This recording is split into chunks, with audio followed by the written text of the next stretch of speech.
There's only 4 weeks away from the general election on November 5th, but some Steuben County voters will have their representation changed thanks to the state redistricting that happened in February. Now we're split into three assembly districts, which would be the 132nd, 133rd, and the 148th. The 23rd and 24th congressional districts were also redrawn this year by the state following the 2020 census. All the citizens in Steuben County should be aware of it.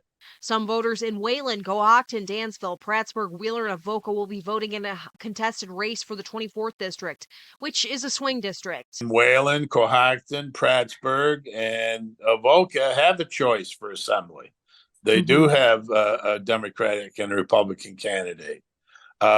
They also have a choice for Congress. Voters in affected towns should check out the Board of Elections website to find and review their ballot. You know, people are going to have to take the time and review the ballot and understand that there is a contested race. Ballots all across Steuben County are now available online. Anybody that wants to go and actually look at the ballot so that they can see all of the offices and candidates that they will actually vote on for their town and district. Saturday, October 26th is the deadline to be registered to vote in order to participate in the 2024 general election. Sonia Ellison, Big Fox News, Steuben County.